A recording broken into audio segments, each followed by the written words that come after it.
Hello students, welcome to my YouTube channel silver library. तो आज हम केमिस्ट्री का लैंग्वेज ऑफ केमिस्ट्री पढ़ेंगे, जो कि एक बहुत ही इंपॉर्टेंट चैप्टर होता है और केमिस्ट्री का बेसिक चैप्टर होता है। तो इसमें हम सबसे पहले पढ़ेंगे कि मॉलिक्यूल्स, एटम्स, वैलेंसीज, सिंबल्स, ये सब क्या होता है। तो सबसे पहले पढ़ते हैं कि प्योर सब्सटेंस क्या होता है। तो प्योर सब्सटेंस का डेफिनेशन है, अ pure substance is the one which is made up of molecules containing same kind of atoms. तो प्योर सब्सटेंस वो होता है जिसके जो मॉलिक्यूल्स होते हैं, वो उसके जो एटम्स होते हैं वो सारे सेम होते हैं, ठीक है, डिफरेंट एटम्स नहीं होते। For example, carbon dioxide gas is a pure substance, all the molecules of it are made up of 2 oxygen atoms and 1 carbon atom, ठीक है। तो प्योर सब्सटेंस का एग्जाम्पल है कार्बन डाइऑक्साइड। फिर उसके बाद अब हम पढ़ेंगे द मॉलिक्यूल में कंटेन सिमिलर एटम्स और dissimilar atoms. A pure substance in which a molecule is made up of atoms of the same kind are called elements. तो elements का definition क्या है? An element is a simple and pure form of matter which cannot be decomposed into simpler substances. Element वो एक simple और pure form होता है matter का जिसको हम तोड़ नहीं सकते, जिसको हम और छोटे छोटे substances में नहीं ला सकते। All elements are made up of atoms, the smallest particle of an element which represent all the matters of an element. अब एलिमेंट के अंदर एटम्स होते हैं, एलिमेंट्स जो होते हैं वो एटम से बनते हैं। तो एटम क्या होता है? An atom is the smallest particle of an element which may और may not exist independently but can take part in a chemical reaction. तो ये क्वेश्चन जनरली आता है कि what is the smallest particle of an element. तो इसका answer होगा an atom is the smallest particle of an element.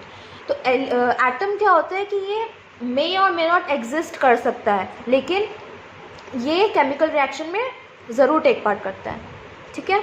तो अब एटम्स के बारे में पढ़ लिए, हम एलिमेंट्स के बारे में पढ़ लिए। अब एटम्स जो होते हैं उसमें भी बहुत सारे टाइप्स होते हैं, जैसे कि mono atomic molecules, di atomic molecules and poly atomic molecules. तो उससे पहले पढ़ेंगे कि एटोमिसिटी क्या होता है। The number of atoms in the molecule of an element is called it's atomicity. तो ये था एटोमिसिटी का डेफिनेशन। एटोमिसिटी का मतलब होता है कि एक एलिमेंट के जो अंदर होता है मॉलिक्यूल्स बनते हैं एटम से। तो एक मॉलिक्यूल के अंदर जितने भी एटम्स होते हैं, the number of atoms that is present in the molecule of an element is called atomicity. अब उनके टाइप्स पढ़ेंगे कि मॉलिक्यूल्स जो होते हैं वो 3 टाइप के हो सकते हैं, mono atomic, di atomic and poly atomic. Poly atomic से ऊपर हम पढ़ते हैं ट्राई एटोमिक और टेट्रा एटोमिक। तो फिर हम डेफिनेशंस पहले देख लेते हैं। Mono atomic molecules, elements having only 1 atom in their molecules. For example, noble gases have 1 atom each in their molecules, so the atomicity of noble gases is 1। Mono atomic molecules का मतलब होता है कि वो एलिमेंट्स जिनमें सिर्फ 1 atom present हो उनके मॉलिक्यूल्स में। अब हम इनके नाम से ही हम डेफिनेशन बना सकते हैं।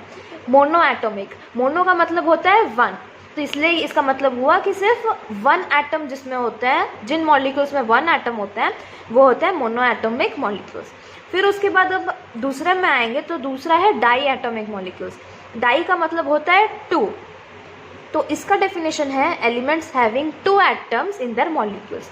वो एलिमेंट्स जिनमें सिर्फ 2 एटम्स होते हैं उनके मॉलिक्यूल्स में। For example, hydrogen, oxygen, nitrogen, इनके यहाँ पर हमेशा 2 एटम्स होता है, इसलिए यहाँ पर H2, O2 और N2 हम लिखते हैं। फिर उसके बाद आया ट्राई एटोमिक। ट्राई का मतलब होता है 3, तो इसीलिए इसका मतलब होता है कि elements having 3 atoms in their molecules. For example, ozone. Ozone का हम कैसे लिखते हैं? O3, मतलब कि इसमें 3 एटम्स हैं। फिर उसके बाद आता है टेट्रा एटोमिक। टेट्रा का मतलब होता है 4, तो इसलिए elements having 4 atoms in their molecules is called tetra atomic molecules. For example, phosphorus, P4। हम P4 इसीलिए लिखते हैं क्योंकि फॉस्फरस में 4 एटम्स होते हैं। तो ये था इनके एग्जाम्पल्स। अब टेट्रा एटोमिक मॉलिक्यूल्स के बाद हम पढ़ेंगे octa atomic molecules. Elements having 8 atoms in their molecules. For example, sulphur. तो ऑक्टा एटोमिक का मतलब होता है 8 एटम्स। तो इसका मतलब है एलिमेंट्स जिनमें 8 एटम्स होते हैं उनके मॉलिक्यूल्स में, उनको बोलते हैं हम octa atomic molecules. For example, sulphur, जिसको हम लिखते हैं S8। अब मॉलिक्यूल क्या होता है? A molecule is the smallest particle that has the capability to exist independently. The molecule of an element exhibits all the properties of that element. तो molecule क्या होता है? मॉलिक्यूल, अब हम एटम पढ़े थे कि वो मे और मे नॉट एग्जिस्ट करता है, लेकिन मॉलिक्यूल जो है वो एग्जिस्ट इंडिपेंडेंटली करता है, और जो प्रॉपर्टीज़ मॉलिक्यूल की होती हैं एक एलिमेंट में, वही प्रॉपर्टीज़ एलिमेंट की होती है। ठीक है, तो properties of an molecule of an element is equal to the properties of that element. फिर उसके बाद हम पढ़ेंगे कि डाल्टन सिंबल्स ऑफ एलिमेंट्स क्या थे। तो फिर बहुत सारे जो एलिमेंट्स हैं उनके सिंबल्स निकाले गए थे।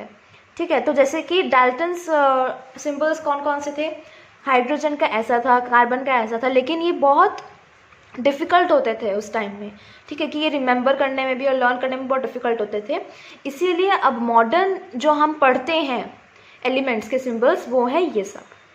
ठीक है, तो गोल्ड का सिंबल होता है AU। तो बहुत सारे जो सिंबल्स होते हैं जो एलिमेंट्स के होते हैं वो कैसे आते हैं? या तो लैटिन नेम से आता है, या तो फिर उनका जो फर्स्ट एलिमेंट का जो फर्स्ट लेटर होता है उससे सिंबल्स बनते हैं। तो अब सबसे पहले हम लैटिन नेम के बारे में पढ़ते हैं। तो फिर गोल्ड का लैटिन नेम होता है ऑरम। ठीक है, तो ऑरम है उसका लैटिन नेम गोल्ड का, तो इसीलिए इसका सिंबल हुआ AU। यहाँ पर है इसका ये सिंबल। फिर उसके बाद सिंबल का लैटिन नेम होता है अर्जेंटम, इसीलिए इसका सिंबल हुआ AG।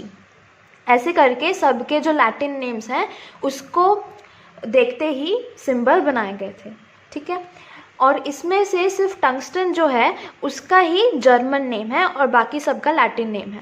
टंगस्टन का जर्मन नेम होता है वॉल्फ्रम। ठीक है, इसलिए इसका सिंबल हुआ W। एंटीमनी का होता है स्टीबियम, इसलिए इसका सिंबल हुआ SP। एंटीमनी एंड टंगस्टन जो है वो हम इतना यूज़ नहीं करेंगे अपने आगे के केमिकल रिएक्शंस जो हम पढ़ेंगे, लेकिन और हमें इनके सिंबल्स याद रखना बहुत इम्पॉर्टेंट है। However, the method suggested by him laid the basis of UPAC। तो अब ये जो केमिकल सिंबल्स और फार्मूलाज वगैरह हैं वो किसने निकाले? International union of pure and applied chemistry ने। ठीक है, जो ये UPAC नेम्स भी होते हैं बहुत सारे एलिमेंट्स के, तो ये सारे कहाँ से निकाले गए थे? ये एक सिस्टम है international union of pure and applied chemistry का, इन्होंने केमिकल सिंबल्स और फार्मूलेज को निकाला था। फिर अब हम पढ़ेंगे कि सिंबल्स क्या होते हैं। A symbol is the short form that stands for the atom of a specific element or the abbreviation used for the name of the element। तो सिंबल जो होता है वो एक शॉर्ट फॉर्म होता है। ठीक है, हर एक स्पेसिफिक एलिमेंट का वो एक शॉर्ट फॉर्म होता है या फिर एब्रीविएशन होता है जिसको हम बोलते हैं symbol. Each element is denoted by a symbol which is usually the first letter of its name in English or Latin written in capital। तो हमेशा याद रखिएगा कि एलिमेंट्स के जो सिंबल्स होते हैं उनका जो फर्स्ट लेटर्स होते हैं वो हमेशा कैपिटल में लिखे जाते हैं। जैसे कि वॉल्फ्रम फर्स्ट लेटर है इसलिए ये कैपिटल है, SB S बड़ा है इसका कैपिटल में है, SN S कैपिटल में है। तो इसलिए ये देखिए इनमें जितने भी फर्स्ट लेटर्स हैं वो सारे कैपिटल में हैं। इसीलिए हमें ये बोला गया है कि एलिमेंट के जो सिंबल्स होते हैं या तो फिर वो अपने खुद के एलिमेंट के फर्स्ट लेटर होते हैं या फिर वो लैटिन नेम के फर्स्ट लेटर से हमें बताता है। फिर उसके बाद जैसे कि एग्जांपल यहाँ पर दे रखा है sulphur, N element is denoted the symbol S। Similarly hydrogen is denoted by the symbol H। तो सल्फर एक एलिमेंट है और उसका सिंबल है S जो कि उसके एलिमेंट के फर्स्ट लेटर से आया है, वैसे ही हाइड्रोजन है। फिर उसके बाद however when the first letter of more than one element is the same, the elements are denoted by two letters। The first letter is written in capital while the second one is written in small। इसका example से मैं आपको समझाती हूँ।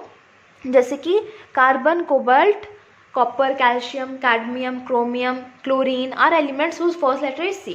तो अभी हमने पढ़ा था कि एक एलिमेंट का जो फर्स्ट लेटर होता है हम उसी से सिंबल रखते हैं, लेकिन बहुत सारे ऐसे एलिमेंट्स होते हैं जिनका फर्स्ट लेटर सेम होता है, जैसे कि कार्बन, कोबाल्ट, कॉपर, कैल्शियम, इन सब का फर्स्ट लेटर है C।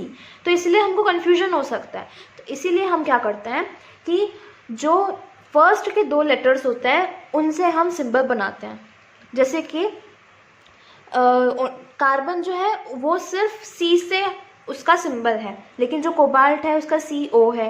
कॉपर जो है उसका CU है क्योंकि उसका लैटिन नेम है कुप्रम, इसलिए कुप्रम से CU उसका फर्स्ट का दो लेटर्स आया। वैसे ही कैल्शियम का, ये देखिए कैल्शियम का भी Ca है, और कैडमियम का Cd है, क्रोमियम का Cr है और क्लोरीन का Cl है।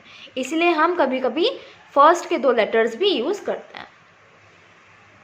फिर अब हम पढ़ेंगे कि सिग्निफिकेंस ऑफ अ सिंबल क्या होता है, मतलब कि क्या रिप्रेजेंट करता है। It represents the name of the element, it represents one atom of the element, it represents a definite mass of the element. For example the symbol N stands for the element nitrogen, 1 atom of nitrogen and 14 grams of nitrogen. तो कैसे एक symbol से हमें क्या क्या पता चलता है कि जैसे कि हाइड्रोजन है, उसका सिंबल है H। तो जैसे अगर हमें कोई बोलेगा कि H है तो फिर उससे हम पता चल जाएगा कि हाँ ये हाइड्रोजन एलिमेंट है। और अगर जैसे कि H2 हुआ तो उस 2 से हमें पता चल जाएगा कि इसमें 2 एटम्स है। अभी जैसे कि हमने यहाँ पर पढ़ा था, हमने यहाँ पर मोनो एटोमिक, डाई एटोमिक वगैरह ये सारा पढ़ा था। तो इससे हमें ये जो 2, ये जो यहाँ पर लिखा जाता है या फिर ऑक्सीजन में जैसे कि यहाँ पर नीचे लिखा गया है, इसका मतलब होता है कि ये एटम्स हैं। ऑक्सीजन में 2 एटम्स होते हैं, ओजोन में 3 एटम्स होते हैं, फॉस्फोरस में 4 एटम्स होते हैं। ठीक है, तो इसलिए हमें सिंबल से भी एटम्स का पता चलता है। फिर उसके बाद अब हम सिंबल्स जो कि कॉमन एलिमेंट्स के हैं, जो कि हमें बहुत यूज़ में आएंगे आगे जाकर हमारे आगे की केमिस्ट्री में, वो सारे होते हैं magnesium, aluminium, calcium, chromium, manganese, cobalt, nickel, zinc, silver, barium, arsenic, platinum, uranium, lithium, germanium. ठीक है, तो ये सारे जो हैं ये सारे बहुत कॉमन एलिमेंट्स हैं जिनको हमें लर्न बाहर करना बहुत ज़रूरी है। फिर अब इसके बाद पढ़ेंगे कि वैलेंसीज। अब एलिमेंट्स में जो है उनकी वैलेंसीज भी होती हैं। वैलेंसी क्या होती है? The valency of an element is a measure of its combining power with other elements. अब एक एलिमेंट है, वो दूसरे एलिमेंट के साथ भी कभी ना कभी कंबाइन करता है। उनके 2 एलिमेंट्स के बीच में जो पावर होती है उसको हम बोलते हैं वैलेंसी, जिसके वजह से 2 एलिमेंट्स जॉइन होता है, कंबाइन होता है, जुड़ते हैं। ठीक है, valency is measured in terms of hydrogen atoms or oxygen atoms. It is the number of hydrogen atoms or double the number of oxygen atoms that can combine with it. Since no other element has combining capacity less than that of hydrogen, its valency is taken to be 1 and is considered a standard. तो valencies जो होती हैं वो हर एक elements में ये देखा जाता है कि उनके हाइड्रोजन एटम्स और ऑक्सीजन एटम्स कितने हैं, उसी को देखते हुए वैलेंसीज मेजर किए जाते हैं। अब हम पढ़ेंगे कि मॉडर्न डेफिनेशन ऑफ वैलेंसी क्या है। The number of electrons that an atom can lose, gain और share during a chemical reaction is called its valency. तो एक केमिकल रिएक्शन, एक एटम्स होता है जो कि एलिमेंट्स के, वो या तो फिर डोनेट करते हैं, मतलब कि दूसरों को देते हैं, या तो फिर वो लूज करते हैं इलेक्ट्रॉन्स, या तो फिर वो गेन इलेक्ट्रॉन्स करते हैं। ठीक है, अब इलेक्ट्रॉन्स क्या होते हैं कि एटम्स जो होते हैं उनके आउटर, उनके बहुत सारे शेल्स होते हैं। तो उनका जो शेल्स होता है उनमें बहुत सारे इलेक्ट्रॉन्स होते हैं। ठीक है, अब वो इलेक्ट्रॉन्स क्या करते हैं कि वो या तो फिर एटम के अंदर के जो इलेक्ट्रॉन्स हैं या तो फिर वो गेन इलेक्ट्रॉन्स करते हैं और या फिर वो शेयर करते हैं दूसरे एलिमेंट्स के साथ। तो इसी से हमें वैलेंसी के बारे में पता चलता है एक एलिमेंट की, कि उस एटम के इलेक्ट्रॉन्स कितना लूज, गेन या फिर शेयर किया है electrons. Electrons in the outermost shell are known as valence electron. तो एटम्स के बहुत सारे शेल्स होते हैं, तो लेकिन उनका जो लास्ट शेल होता है, जो आउटर मोस्ट शेल होता है, उसको हम बोलते हैं वैलेंस इलेक्ट्रॉन्स। ठीक है, जो आउटर मोस्ट शेल होता है उसको हम बोलते हैं valence shell, and outer most shell में जितने इलेक्ट्रॉन्स होते हैं उसको हम बोलते हैं वैलेंस इलेक्ट्रॉन्स। ठीक है, फिर उसके बाद अब हम पढ़ेंगे कि एक आयन क्या होता है। आयन और रेडिकल, एटम, ये सारे जो होते हैं वो सिमिलर होते हैं। An ion is a positively और negatively charged atom which are form by lose और gain of electrons by an atom और group of atom.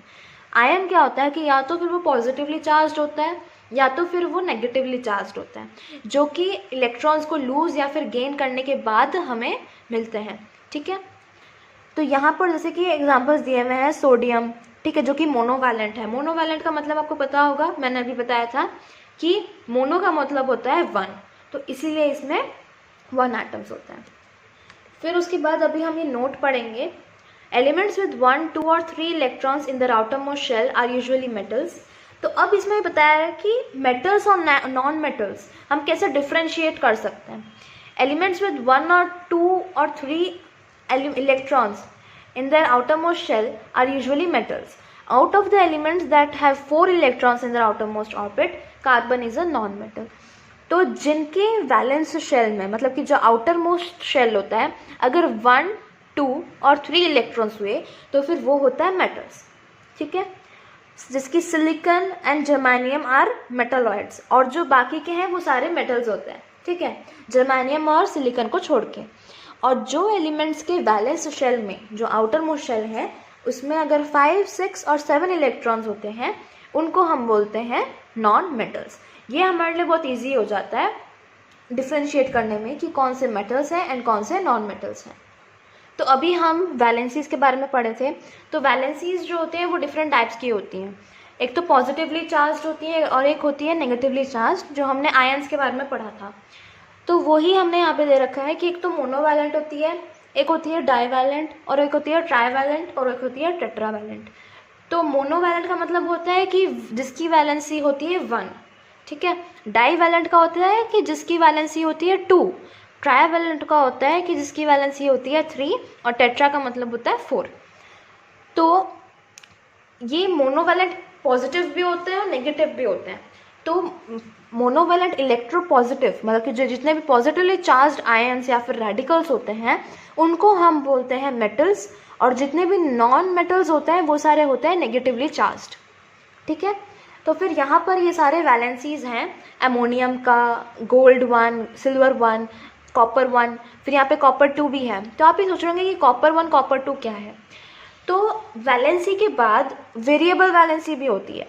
Variable valencies मतलब कि एक एलिमेंट के बहुत सारे वैलेंसीज, जैसे कि यहाँ पर लिख रखा है कॉपर 1, तो इसका मतलब है कि कॉपर का वैलेंसी है 1+. लेकिन यहाँ पर दे रखा है कि कॉपर 2, तो इसका मतलब है कि कॉपर का 2+. वैसे ही करके बहुत सारे वेरिएबल वैलेंसीज कुछ एलिमेंट्स के होते हैं. ठीक है, और ये वैलेंसीज जो होते हैं ये बहुत ही इंपॉर्टेंट होती हैं. इनकी वजह से ही हम आगे के जो केमिस्ट्री हम लोग पढ़ते हैं वो बहुत हमारे यूज़फुल हो जाती है, हमारा बहुत हेल्पफुल हो जाता है अगर हम ये बहुत अच्छे से कर लेते हैं तो. ठीक है, इसी की वजह से ही हम आगे के कंपाउंड्स या फिर जो रिएक्शंस होते हैं वही सारे हम परफॉर्म करते हैं. ठीक है, तो इसलिए हमारे केमिस्ट्री में ये बहुत इंपॉर्टेंट होता है वैलेंसीज याद करना. तो आज का मैं ये क्लास यहीं पे ख़त्म करती हूँ, और नेक्स्ट वीडियो में मैं आपको बताऊंगी कि हम इन वैलेंसीज के थ्रू कैसे कंपाउंड्स फॉर्म करते हैं और रिएक्शंस कैसे बनाते हैं. अगर आपको मेरी ये वीडियो अच्छी लगी तो लाइक, शेयर और सब्सक्राइब ज़रूर कीजिएगा. और अगर आपको कोई डाउट होगा या फिर आपको किसी चीज़ में कुछ प्रॉब्लम होगी या फिर केमिस्ट्री में आपको कुछ जानना होगा तो फिर आप कमेंट सेक्शन में लिख सकते हैं, मैं उसकी वीडियो बनाकर शेयर कर दूँगी. Thanks for watching.